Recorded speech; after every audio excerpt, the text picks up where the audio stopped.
I'm from East Tennessee originally, so I didn't grow up too far from Knoxville, about an hour and a half away. Um, I graduated from UT in 2000, and I'm now working at back at UT again. For those of you who don't know me, I oversee the Fab Lab, which is our sort of makerspace and digital fabrication workshop located in downtown on Gay Street. Actually born down here in Texas, but it really doesn't mean anything to the fact that I'm here now. I moved to Tennessee, to Chattanooga when I was 3, and I grew up there and moved to Knoxville when I started at College of Architecture in 2005. So I graduated in 2010 with a B Arch. I was there for 2-ish, 3-ish years afterwards, working on the new Norris House project, the construction, some of the post-occupancy evaluation, and the award submissions. And from there, I moved down to Dallas, where I've been since November of 2013, so about a year and a half now.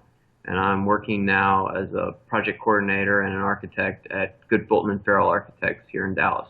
I graduated from UT in 2012, so that's about almost 3 years. Yeah, 3 years ago now. And I grew up in France. I moved to the United States 8 years ago. Yeah, that's about it. And then I moved here. Yeah, like 6 months after I graduated. Okay, so I graduated May of 2014, and got a job right out of college, or actually received a job offer before graduation, and started working here in New Orleans at the beginning of June. So it's a pretty quick turnaround.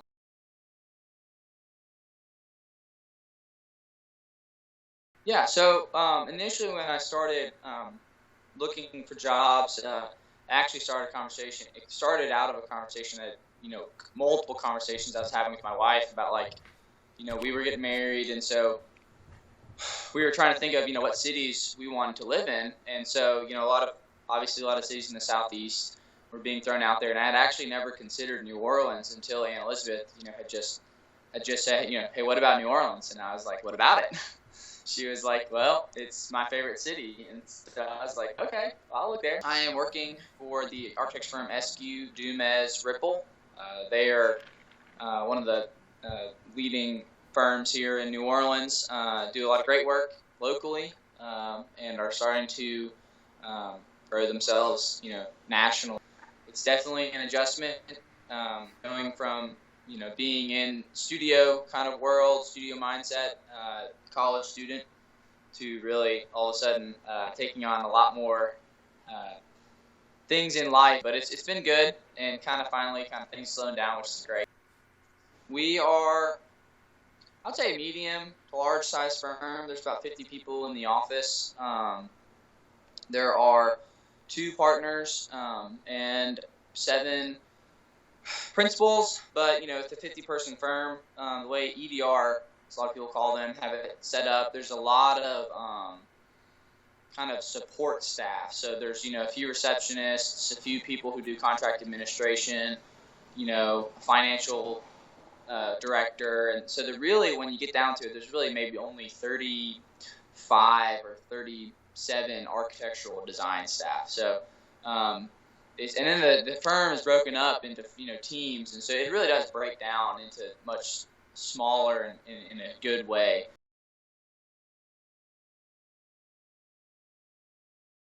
Yeah, like 6 months after I graduated. So when I graduated, there weren't that many jobs, and taught over the summer actually with Scott. Scott let me teach the studio with Matt Hall and Jennifer Eckerman and all these guys after I graduated. And then after that, like during the fall, I just kind of sat around and sent out a resume, and was kind of despairing of finding a job. And then Brian Ambrosiak called me out of the blue, and he said that one of his old students, Eric Herman, was working here at Gregory, and they were kind of looking to someone to hire. They were actually looking for someone with way more experience than I had, but Brian kind of talked me up, and So he gave my contact to, the guy who worked here, and that's how I got the job. I hopped on a bus that took forever to bus here to New Haven because I was broke. And on the way back got Andy, the hurricane. But I got the job, and then I think they hired me at the end of November, and I was like, I'll be there in 3 weeks. So I started December of 2012.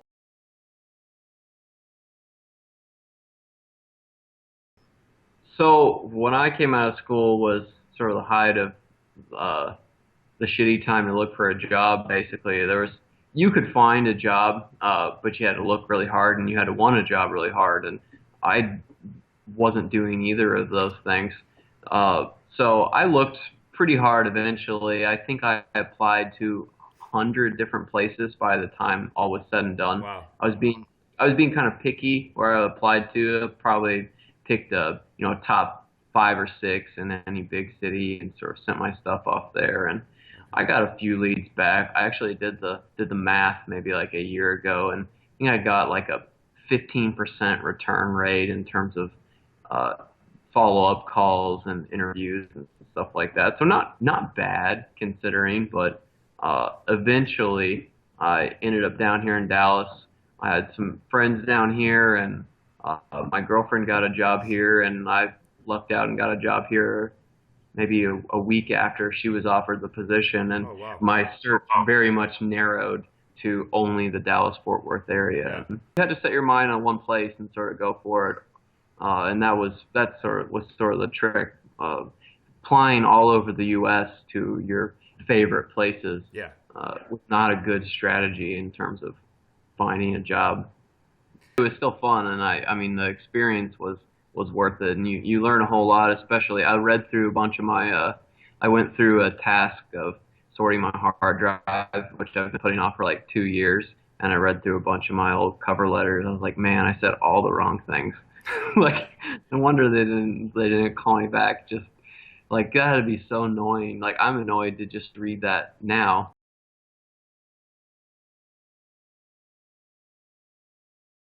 The only thing that I was interested in when I graduated from school was being involved in design, being involved in the conceptual design of a building, and being involved in schematic design of a building. I didn't care about anything else, or I'd say I didn't have any strong interests to really be involved in any other parts of the project. But I would also say that that's because I didn't know very much about the other parts of the project. I didn't know much about all of the players that were involved in sort of making architecture happen. So you took a little bit different path. Describe to me the progression that your career followed after college. First job that I got right out of school, which was literally I finished presenting my final project. I had invited a friend up. He, who was working in an office, and he pulled me aside and said, "Hey, we're looking for someone. Are you interested?" We talked about it, and I had a job. So It was pretty amazing. Wow. The job was for working with a small studio in Chattanooga. In fact, the name of the company was Chattanooga Studio. There were 4 people in the company. So a man named Stroud Watson, an architect named Brian Clements, another intern, and myself. So it was a really small company. Because of that, we were very close-knit. So, our office consisted of a conference room, sort of an outdoor courtyard, and a small room that had our computer workstations in it. We all sat, in the same room and kind of bounced roles, sort of back and forth on projects. I might be doing schematic drawings or renderings one day, and then kind of working on construction drawings another day, accompanying Brian to job site meetings and sort of, writing reports, and it was just kind of anything and everything. Let me ask you this. Do you feel like that, I would assume, do you feel like that gave you a wider breadth of knowledge with respect to the different phases of projects, etc.? I will say that it probably did with respect to project phase, but if I had to compare maybe the experience that I had with, let's say, if someone went to work for a much larger design firm, they may get exposure to probably more different kinds of projects. I found that most of the offices that I worked with, because we were smaller, we sort of had our niche market. The first job out of school, we did a lot of multifamily residential, sort of small mixed-use development, renovation projects, and every now and then we might do a single-family home. The next office that I worked for, very similar. Lots of multifamily, residential developments, and and residential work. The next office that I worked for, we did a lot of institutional work. So we did a lot of corrections work, or just any kind of sort of large facilities. I think we did a big refrigeration facility at one point. It was just, but in each of those offices, we sort of had this area of focus that we didn't really vary too far outside of, Right. especially because we were so adept at marketing toward those types of projects. We really had things down. And because we were a small firm, I guess in some cases it was difficult to kind of reallocate people and resources to go after different kinds of work. Sure. We were a well-tuned machine for some things, and it seemed to, at the time, kind of make sense to focus in those areas. Well, it's hard because when you get at the end of your fifth year, you're really burnt out. So there's a part of you that never wants to do this again. Right. But I think what I enjoyed the most in school actually was working on the Norris House, and so I had some interest into going to a firm that was pretty hands-on, because I liked how concrete the Norris House project had been, and that we had really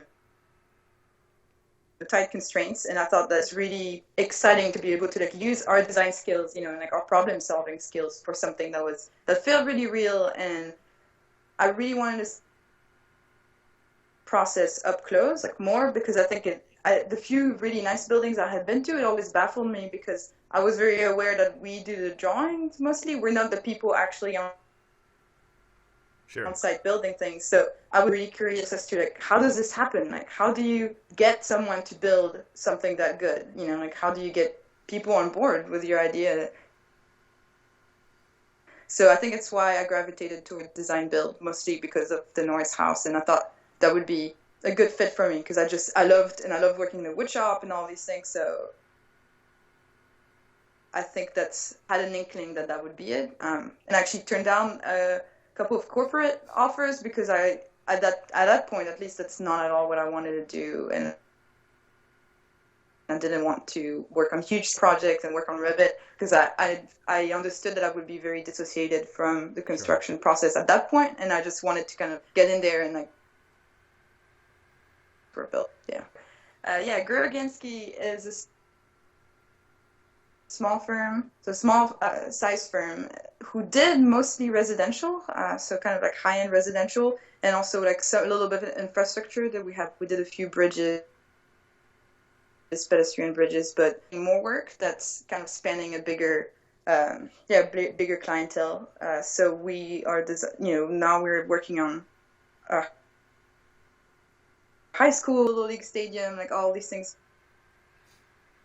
Yeah, we're that part of the firm does the construction documents, and the other part of the firm does the construction management. And we have an in-house shop where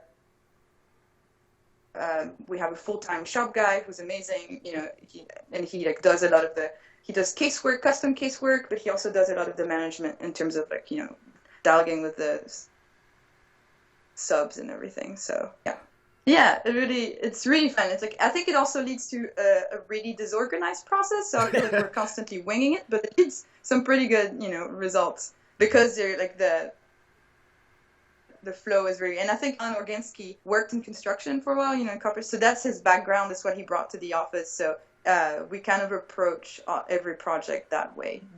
I see. We do a lot of mock-ups, and now we're starting really to get into the construction management part of things. We're trying to really operate as a design build firm. So. Okay, so to preface, when I graduated from school and had received a job, I had zero firm experience, and so that's an encouragement to those of you, to people who are in class and haven't worked at a firm. I chose to work at a summer camp for 3 summers, and then I did a research kind of fellowship with the university, my last summer as a student. So when I jumped into to working, I had also had 0 Revit experience, which, nowadays when you interview for firms, everyone's always, do you know Revit? Mm-hmm. Well, EDR, one of the great things with EDR is they have a full-time BIM manager in the office who's kind of the guru. You can always ask questions. And so, it's a steep curve initially. And so from, me jumping right in, the first thing I learned was ask a lot of questions. So that, to kind of preface what I'm about to say, was, I was pretty nervous initially, like first days, I don't know if, am I just going to drown? And, it's, I work in an environment which is pretty fast paced, and they run through projects pretty quickly, but you can also just catch on because everyone's, people are really willing to help, and, everyone's really willing to teach. And so initially, first 2 months of work, got to work on, this small classroom renovation for a nonprofit that was, developing these really interesting shelving, and it was really small scale work with one other guy. And then immediately transitioned into helping another team out finish 100% construction documents on a brand new hotel they're doing downtown, and I had never done construction documents before, and here I was working on exterior wall details, and again, just kind of rolling with it. And so, but really the thing that's been most engaging about work so far is that regardless of the scale or type of work I've been working on, it's always been for me to realize that, everything you're doing has been important, and it's just an opportunity to learn. And so, there's that fear of, am I going to get pigeonholed, into doing something? Well, the reality is, regardless of whether or not you end up in an office and you start working on, you feel like the same types of things, it is a huge opportunity to learn, because what I've already understood in the first 9 months of working in this profession is that I will never know the answer to everything. And I've also realized that the great architects don't know every answer. They actually just know how to get to the answers. We've got, I think, 6 or 8 studios, 2 of which are pretty discipline specific. There's one that does sort of large-scale planning projects and landscape, one that does interiors, and only a third studio is the only one that specializes in one type of project types, and they do all our church work stuff. Each studio takes on a pretty diverse load of projects, and they sort of get populated just based on need for the most part. There's probably a lot more method to the madness that's above my head. But some of them there's a few of them that are pretty big. There's a few of them that, most part, they're probably like at least 10 people, 10 to 15 range. Do they all work on the same software in terms of the architecture groups? Are you guys using Revit, AutoCAD? For the most part, the planning group starts out almost exclusively in AutoCAD. They do a lot of Photoshop work and sort of more presentation quality stuff because they're trying to sell somebody, whether it's a client, a developer, city organization, what have you.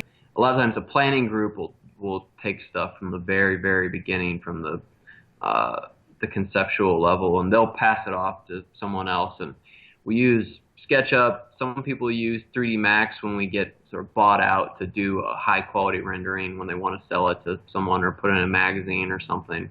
But we do probably about 50-50 AutoCAD, Revit projects, and how that gets delivered just depends on the client, the project team, how it's made up, the past experience, and it just depends. It can really go either way. So your workflows are basically defined by your particular group and how they work best. I mean, it's pretty flexible, to be honest, especially with some of the more younger people in the office. They're proficient in Revit or AutoCAD, and if they're not proficient in Revit, everyone generally knows that they can learn it in about 6 weeks. Right. Yeah. That's just the way it works.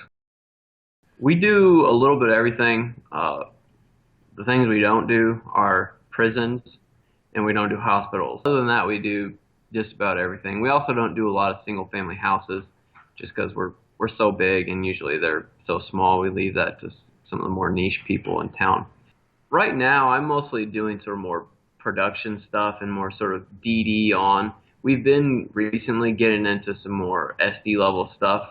I'm not really maybe saying this correctly, but we've been doing these sort of miniature packages for my client. I work exclusively right now in multifamily housing, which is probably important to add. For one, multifamily developer here in town, we're doing stick frame construction. It's sort of shooting from the hip sort of thing, and it's a very specific to the time and place here in Texas right now. And there's a lot of money to be made when the population is growing this fast, and that's honestly what everybody's doing. And projects like this that are driving the need for bigger, nicer office towers and nicer projects that we're doing, schools, auto dealerships, institutional work, is all driven by this growing population. You've obviously followed, your own projection since leaving school. Can you talk a little bit about what guided you to sort of find your path and step outside the office and work with your hands? I mean, was there a point where you said, I'm going to do something different? Yes. The firm that I was working for, where we did a lot of institutional projects, most of which were corrections in nature, that meaning like I was working on a lot of jails around the state of Tennessee. It also had to do with kind of my position in the company as well. I had sort of come into the role of project manager, and most of my days were spent sending and receiving emails, responding to REIs and RFIs from a contractor, driving to job site meetings, coordinating with engineers, as we were working on the design of certain buildings. I really got to the point where I only used, was even doing any drawing, maybe, I don't know, a couple of hours a week, 3 or 4 hours a week. And even at that time, it would be like, okay, I've got to put together a detail to issue to someone, to talk about how this part comes together or something. So I realized this was so different than the career path that I had hoped to kind of go down. And it was just sort of on a whim. I took a furniture course at a local craft school. It was kind of a branch of Tennessee Tech. I thought, okay, I built a couple of pieces of furniture. I enjoyed doing this. I'll just take this class and just learn a few skills, but that'll be that, and this will kind of exist in the background. After about 2 months of being enrolled in this program, I realized I couldn't give this up. I had to keep doing this. It was just so rewarding to spend time, and the more time I spent, I started learning more about how I could build complex things that weren't complex, like things that were kind of formally complex but maybe had simple methods of construction. And just the more I learned, the more fascinated I became, and eventually I actually left the office and did that for a number of months full time. So the surprising thing is I think that is in large part the transition that led to my coming back to UT and my being involved at the Fab Lab. If I had continued working in the office, I worked with great people. It was a wonderful environment, and that's probably why I stayed as long as I did. I think that. But I don't know, my path would have been very different, I suppose. I think really one thing I've really enjoyed most has been knowing that like the stuff that I'm working on, really does have a purpose, and that it is really affecting people, whether it, even if it's at the beginning stages, that like this has the potential to have impact. And I think the thing that I always came up against as a wall at school maybe I realized while I was in school that the projects that I was most invested in, most excited about, were the ones that were,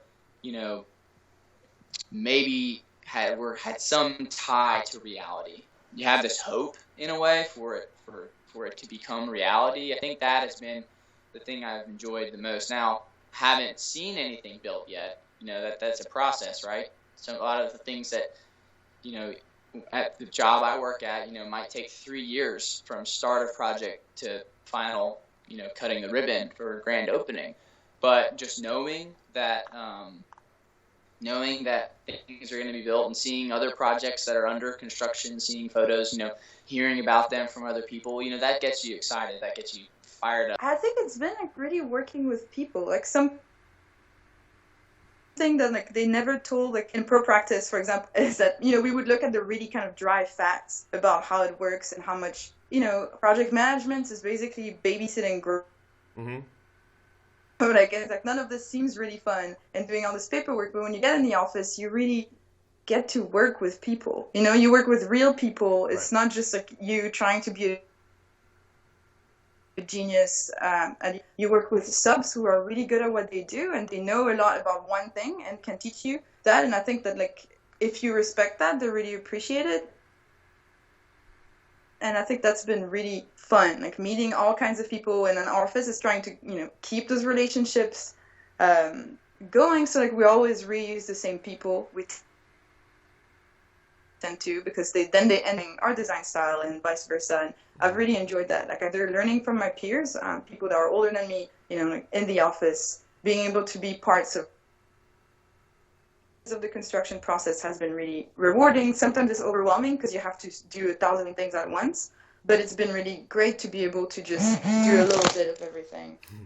It's probably the client interaction, and our client is, if you've worked in an office before, there's all kinds of different clients, and our client does design build work. So, or rather not design build, they're owner builder. So they're the developer, but they also own the sort of the construction arm of the whole operation. So they very much know exactly what they want, number one. But number two, they know exactly, generally, the best way to build it. Just sort of, we would think we need to do this. Okay, well, you're going to want to do that. What about this? No, that's not the best way. So it's an interesting scenario where you get into this sort of construction management element almost. It's really integrated into the meetings, and they can give you that insight immediately. And it's kind of a for better or worse scenario where you've got to push and pull continually along the way, and you've got to take it and make the most out of it. Nice. But it's an enormous benefit for what it is to have that immediate insight. I took it slowly, and I didn't jump right in. I never worked any internships during school, and I'm totally sold on what I did because I can't change it now. I think there's a lot of benefits to jumping right in, and sort of just there's the people in the office. You can tell that you look at their start date on the little employee spreadsheet, and they obviously started a week after school got out. And you can tell, like, those are the people that know the most, they're trusted with the most responsibilities, and they are on a fast track to having an excellent career. That's great. That's not really what I wanted to do, but you just have to make your own path, and if it takes you a little while to find a job, that's fine too. Just sort of be confident in what you're doing, and as long as you can convince someone else of that, there'll always be a job waiting for you when you're ready. One thing that I don't think I realized enough when I was in my fifth year was that architecture is so broad, and there's so many different areas that you can plug into, and they're all really vital. Some of you may be interested in project management and sort of overseeing, a team of people who are working on a project and coordinating between, your consulting engineers and all sorts of different people. Some of you may be more interested in being involved with a design build company. Some of the offices I worked for years later have sort of transitioned into that because the owners of the firm really wanted to be involved in the making of the things that they designed. That's a possibility. Some of you may be interested in being involved in the business end of things or marketing the firm to potential clients. Figure out what you enjoy doing and work to do those things. Yeah, that's a tough one. I would say when looking for jobs, don't worry so much about getting into the biggest, fanciest firms, because actually a lot of these jobs often you're kind of miserable Don't let anybody tell, don't go in with the attitude of like, well, I wasn't paid much at all and I worked like endless hours, but I learned a lot. It's like, no, you're working, you should be paid for your skills, and so pick some place where you're going to learn from people, where they're going to be eager to teach you, like somewhere where you're going to enjoy your coworkers, you're going to enjoy your boss, like your boss's company, because that makes the entire difference. Because honestly, the first few years, I'm pretty sure that me and all of my classmates had a very similar experience, whether or not we were at like renowned firms or not. You end up doing a lot of not so glamorous work, but it's actually kind of refreshing after 5 years of designing intensely. You're going to learn no matter what. Alongside the people that are kind to you and that are fun to work with, like that makes the entire difference in the world. So that would be, I think that would be my advice. Yeah, and if I give one other, encouragement is, I would say to really use every opportunity to talk to people, in places. I think the thing I was looking for a job, I was so nervous to make the first contact, right? To like send out an email, to send someone a resume or a portfolio. When after working with people in an office, I just realized they're just normal people. There's nothing in some ways, there's nothing like that's unapproachable about humans, right? And if people are super unapproachable and not friendly and don't want to talk to you and don't want to look at your stuff, then you probably don't want to work for them, right? So don't be afraid is probably the main thing. Don't be afraid just to send stuff out, to call people, to just get your name out there, because it really does. I was initially scared, but once I started trying to contact people and talking to firms, it just gave me peace of mind. So I would encourage everyone to not be intimidated and to not be worried about the things you don't know, because I didn't know really anything and learning a lot. So.